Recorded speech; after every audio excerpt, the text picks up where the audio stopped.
이도영 박사의 건강 이야기의 이도영입니다. 의료 수준이 향상되고 생활 수준이 좋아지면서 사람의 평균 수명은 길어질 수밖에 없습니다. 근데 우리나라의 평균 수명을 보면 2004년 기준으로 남성이 74세, 여성이 80세라는 통계가 나와 있으니까 실제는 이 나이보다 훨씬 오랫동안 살 수 있다는 뜻이거든요. 이렇게 수명이 길어지면은 노인 인구는 점점 증가할 수밖에 없어요. 그런데 우리나라 고유한 전통이 있죠. 그러니까 대가족 중심 문화가 있는데 이 중심 문화가 핵과자가 되면서 점점 해체되거든요. 그렇게 되니까 나이 든 노인이 가족 도움 없이 부부 둘이서나 혼자서 생활할 수밖에 없어요. 그러니까는 외부 활동이 그만큼 증가하게 되고 그렇게 되니까 그만큼 손상이나 외상을 받을 가능성이 높아지거든요. 그리고 나이가 들면 좋든 싫든 간에 노화 현상에 의해 가지고 인체 모든 조직의 기능은 떨어질 수밖에 없고 그렇게 되니까는 노인들 보면은 균형 감각이 떨어지니까 걷는데 좀 불편 느끼고 그리고 사지 근력이 약하고 오니까 보행 중에 쉽게 넘어지거나 주저하는 일이 많이 생기거든요. 예. 그리고 또 하나는 할아버지 할머니가 되면 골다공증은 피할 수 없는 현실이거든요. 그러니까 이로 인한 골밀도 저하 때문에 가벼운 충격에도 쉽게 골절이 발생할 수 있어요. 그러니까 실제 우리 주위에서 보면은 여러분도 마찬가지거든요. 여러분 가족이나 친척 중에서 할머니가 집안에서 살짝 주저앉았는데 충격이 크지 않아서 처음에는 그냥 단순 타바이라고 생각해서 무심히 넘기는 경우가 많거든요. 근데 시간이 지나도 엉치죠. 고관절의 통증이 좋아지지 않고 보행 힘들어 해가지고 병원 모시고 갔더니 대퇴골 경부골절이네. 그래가지고 수술한 분 실제 있으리라고 생각되거든요. 그래서 이도영 박사의 건강 이야기 오늘 이야기는요. 나이 든 할아버지 할머니에서 많이 발생하고 그리고 이로 인한 후유증으로 완치 후에도 지평이 없으면 보행이 힘들고 심한 경우에는 사망까지 이르게 하는 대퇴골 경부골절이 있거든요. 그래서 이 대퇴골 경부골절에 대해서 2회에 걸쳐 자세히 설명드리는 시간을 갖겠습니다. 이 대퇴골 경부골절을 이해하려면 먼저 대퇴골이 어떻게 생겼는지 그 구조를 이해해야 됩니다. 한번 사진 볼까요? 되게 가장 흔한 사진이기 때문에 기억하시겠지만은 이게 대퇴골인데 이게 대퇴골 골두라 그럽니다. 머리라는 뜻이거든요. 그리고 여기에 잘룩한 부위가 경부예요.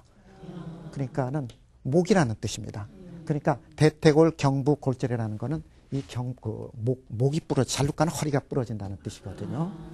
그리고 이 아랫부위가 전자부, 그 다음에 이렇게 길쭉한 부위가 대퇴골 간부입니다. 그럼 그 다음 사진 보실까요? 이어지는 사진인데 이 간부를 쭉 이어보면 이렇게 기다란 간부가 보이고 맨 끝에는 이렇게 또 두툼한 데가 보이는데 이게 대퇴골 과부라고 합니다. 그리고 맨 위쪽에 이 대퇴골 두부죠. 두부는 이게 골반이거든요. 골반과 연결된 부위를 이 부위를 코관절이라고 이야기하고 그 다음에 대퇴골 간부 아래쪽에 두툼해진 과부죠. 대퇴골 과부는 이게 무릎관절이니까 아래 경골하고 연결돼서 무릎관절을 형성돼 있거든요.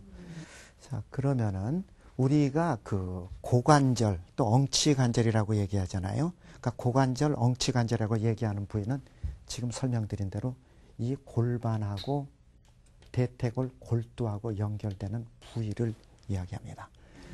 그런데 이제 기억하셔야 될 게 그림을 한번 그려보면은 대퇴골 골두가 이렇게 있고 경부가 있고 전자부가 있고 이렇게 있고 골반이 이렇게 있거든요.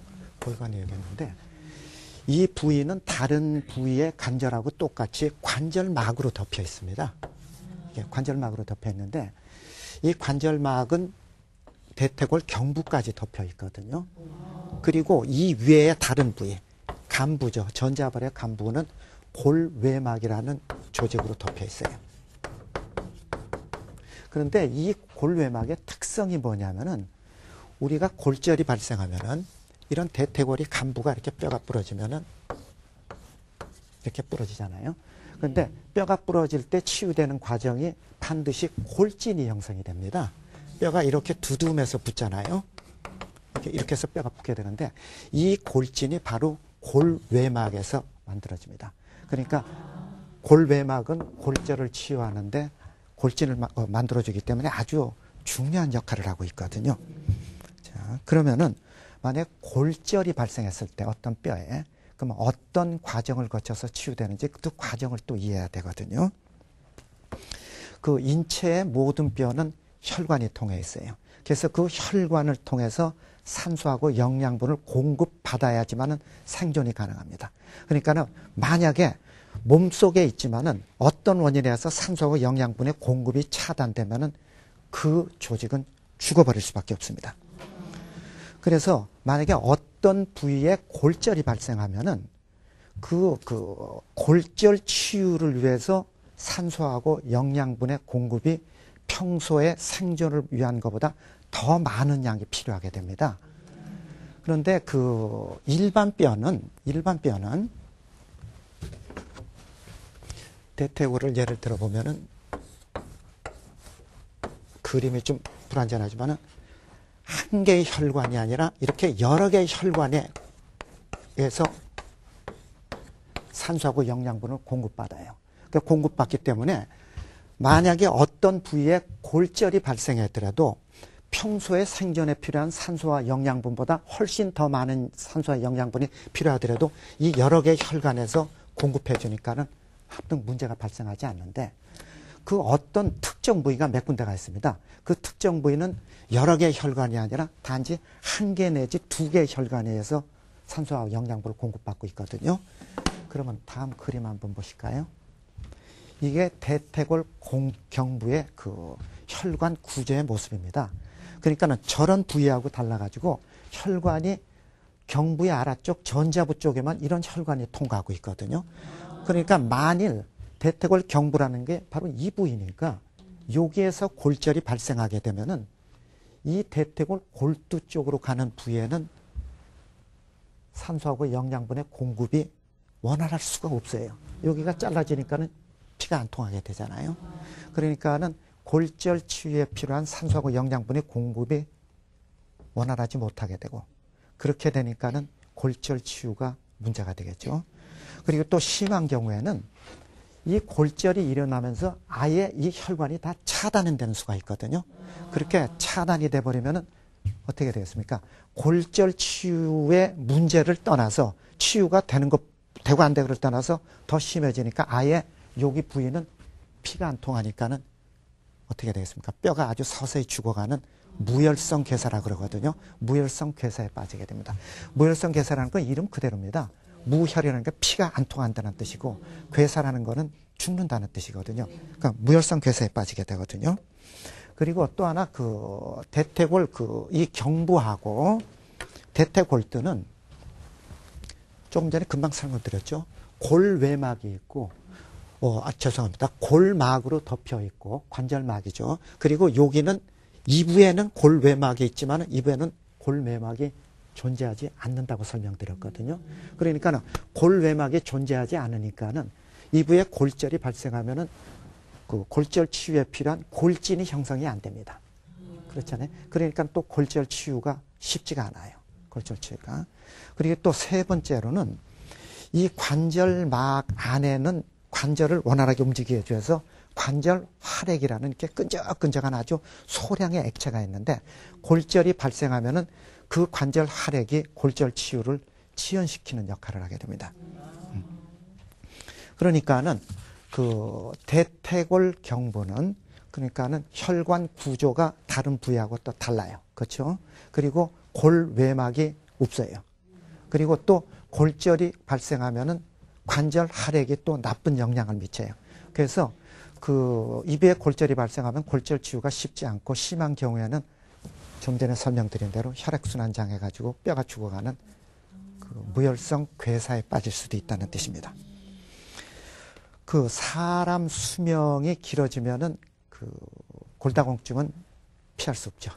피할 수 없습니다. 그리고 그 대퇴골 경부골절은 실제 골다공증하고 관계가 상당히 깊어요. 상대가 깊으니까 이 골절 증가는 노인 인구 증가하고 비례할 수밖에 없거든요. 그래서 우리나라에서 대퇴골 경부 골절로 고생하는 환자가 실제 어느 정도인지는 정확한 통계가 없어요.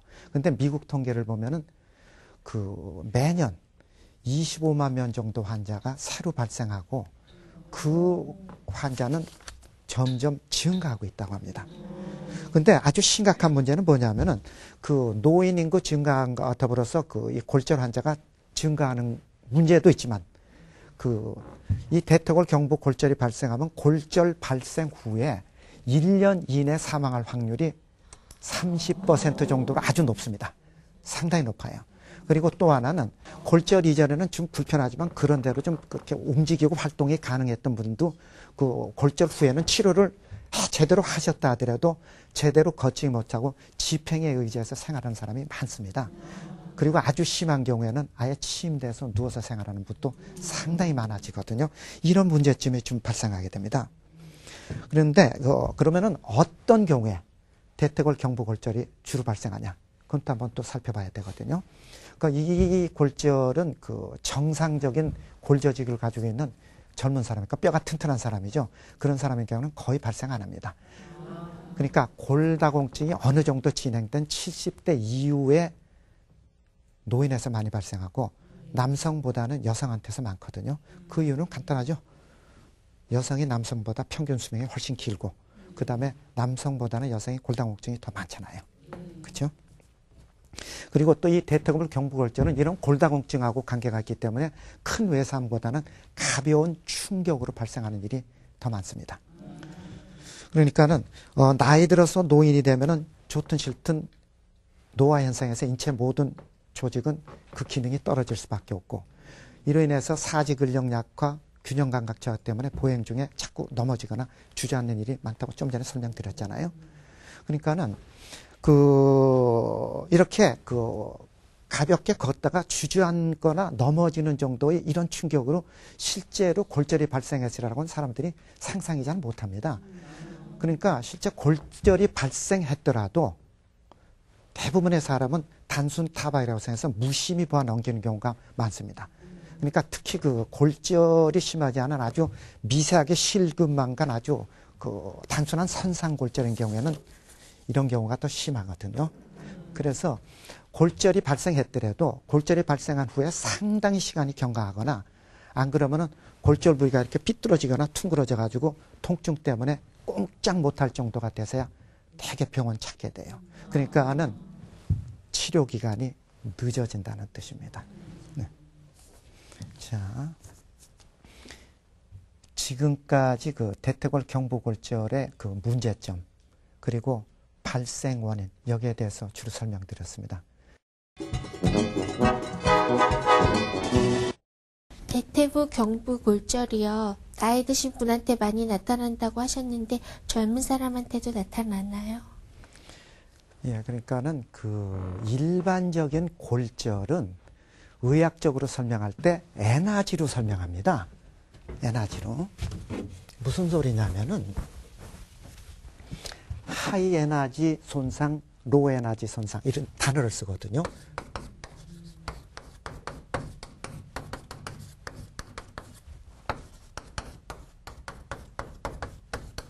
이런 단어를 씁니다. 그러니까는 가령 나이 든 사람은 제가 좀 전에 설명드렸지만은 골다공증은 피할 수 없다 그랬어요. 그러니까 골다공증이 있다는 얘기는 그만큼 뼈가 약해졌다는 뜻이거든요. 그러니까 뼈가 약해졌다는 얘기는 작은 충격에도 쉽게 손상을 입거나 골절이 발생한다는 뜻입니다. 그러니까는 나이 드신 분들은 조그만 충격을 줘도 골절이 발생한다는 뜻이에요. 로우 에너지 인저리, 저에너지 손상이라는 뜻이거든요. 그리고 젊은 사람은 골다공증이 없거든요. 특별한 경우는 제하거든. 그러니까 뼈가 돌멩이같이 단단합니다. 그러니까는 노인같이 로우 에너지 인저리같이 저에너지 손상을 해서는 그런 정도의 충격으로는 절대 골절이 발생할 수가 없죠. 발생할 수가 없기 때문에 하이 에너지 인저리라 그래가지고 아예 망치로 두드려 패거나 심하게 교통사고 나거나 이런 식으로 커다란 충격이 발생하기 전에는 골절이 발생하지 않습니다. 그러니까 발생하지 않으니까는 우선 발생 빈도가 나이 드신 보다 적을 수밖에 없어요. 그런데 또 하나 문제점은 뭐냐면 이렇게 하이에너지 인절이, 고에너지 손상이기 때문에 망치로 두드러 패는 정도 큰 충격이니까 뼈가 부러져도 어떻게 부러졌겠어요? 바스러져 버립니다. 바스러져 버립니다. 그래서 젊은 사람도 대퇴볼 경부골절이 발생할 수는 있습니다. 발생할 수도 있지만은 발생 빈도는 비교적 적어요. 적지만은 일단 발생하면은 상당히 심한 손상이 따라온다는 거죠. 그러니까 질문하신 대답은 가능성은 적지만 얼마든지 발생할 수는 있습니다. 자, 그러면은 또 그다음 질문 있으신 분 계신가요? 예. 네, 대퇴골 경부골절로 입원을 했는데요. 담당 의사 선생님께서 무혈수성 괴사가 우려된다고 했다는데요. 그 무혈수성 괴사가 뭔지 궁금합니다. 예. 그러니까 대퇴골 경부골절은 다른 일반적인 뼈가 다르다고 말씀드렸잖아요. 그러니까는 이런 식으로 대퇴골 두부가 있고 경부가 있고 전자부가 있고 칸부가 있다 그랬어요. 그런데 혈관의 구조가 대퇴골 경부는 혈관이 여기까지만 지배합니다. 여기는 혈관이 굉장히 많이 공급이 되는데, 그래서 만약에 이 부위가 대퇴골 경부죠. 골절이 부러뜨면은 혈관이 이쪽으로 통하는데 문제가 발생하거든요. 그런데 골절 치유를 하려면은 반드시 산소와 영양분이 공급이 있어야지만 골절 치유가 될 뿐더러 그 골절에, 죄송합니다, 그 뼈의 생존이 유지된다고 몇 번 강조해 드렸습니다. 그러니까 대퇴골 경부에서 여기가 뼈가 부러져 버리면은 골절 치유는 여기는 혈관이 바로 옆에 있으니까 그런 대로 조금 어떻게 뼈가 아물 수가 있는데, 이 바깥쪽 부위는 완전히 혈액순환에 커다란 문제가 생기니까 이 부위가 피가 안 통하게 되죠. 피가 안 통하게 되니까 산소하고 영양분이 공급이 차단되고, 그렇게 되니까 뼈가 죽어갈 수밖에 없습니다. 그러니까 이런 식으로 혈액순환 장애로 뼈가 죽어가는 병을 대퇴골두 무혈성 괴사라고 그러니까 얼마든지 그럴 가능성이 있습니다. 실제 한 예를 들어보면은 이런 식으로 뼈가 부러지면은 의사분은 수술을 열심히 잘 해놓으셨으면 뼈는 붙어요. 뼈는 붙는데 뼈가 붙고 나서 여기까지 피가 제대로 통하지 못하게 되니까 뼈는 붙고 나서 여기가 허옇게 뼈가 나는 죽어가는 무혈성 괴사가 오기도 합니다.